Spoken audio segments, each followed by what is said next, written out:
Hey everyone, we're with the two stars of Celebrity Apprentice, Lorenzo Lamas and also Brandi Glanville. How are you guys doing? Good, how are you? Pretty good. Thank you for coming out today. Of course. Now, I love the show. It's one of the most popular shows on NBC right now. Let me ask you, what is it like to work with the Trumps? Oh, I honestly fell in love with them in a weird way. I mean, I think you can judge a parent by his children, and Donald Trump's children, Ivanka, Eric, and Donald Jr., are like articulate, sweet, kind, and so that just says a lot about their dad to me.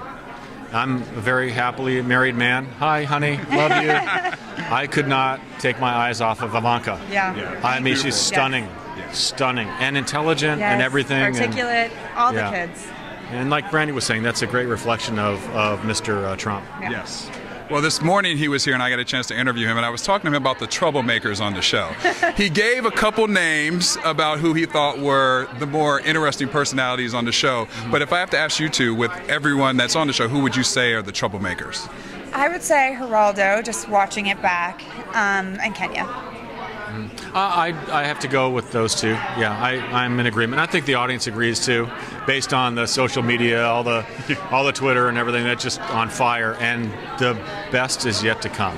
But I'm not great. I'm a little bit of a troublemaker, and so is Ian. So and Viv a little bit too, but not like the other two. There seems to be a little bit of tension sometimes with you and Kenya. Does that play in real life, or is that kind of like a lot on television stuff that's just going on the show? It's real life. She's right there. She scares me. No, it's funny. People, they ask me, how real is being on television on this show? And it's absolutely real. The only thing that production kind of simulates is like where we're going to be doing a task. Right. Like, is it going to be outside of the Plaza Hotel? I mean, that's the only thing that we don't have any power over. But everything else is very, very real. I mean, we're dealing with real companies that we have to promote real products, and it was and like time constraints that no one even has an idea. We got a new task every day. Yeah. It was crazy, and we had like 2 hours to get our money in, to make the phone calls, to get the checks in. If they came in 1 minute late, they didn't count.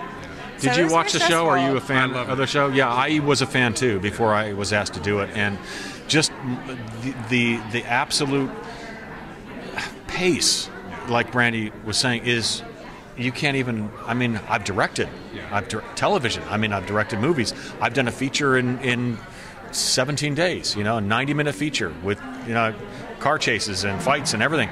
Nothing compares to this. Nothing. No. And then there's so many personalities on the show. What do you think it takes to be the final person who actually wins the competition? I think, personally, maybe a sleeper. Someone that's not so outgoing. That's my take. But we don't know who won, so, I mean, that's but somebody that kind of gets definitely along with has... everyone. Yeah. You have to have access to major dollars. Yes. There's no question. And just ask Piers Morgan. I mean, you have to, and Trace Adkins, you have to have access to money, and Penn Jillette. And you also have to be smart, creative, and be right 90% of the time, because it's a very competitive group of people. And if you're wrong, you're going to be called out. Yeah. I mean, and that's not fake. No. And the audience sees it, They know that when you're wrong because it's right there, so. And you were mentioning earlier about working with Donald Trump and Ivanka and his sons. Who is tougher, the kids or Donald? Donald. Well, Donald, because he has the best bullshit excuse my French, he has the best BS detector in the room. Yeah. He saw right through Kevin before Kevin even brought Ian back.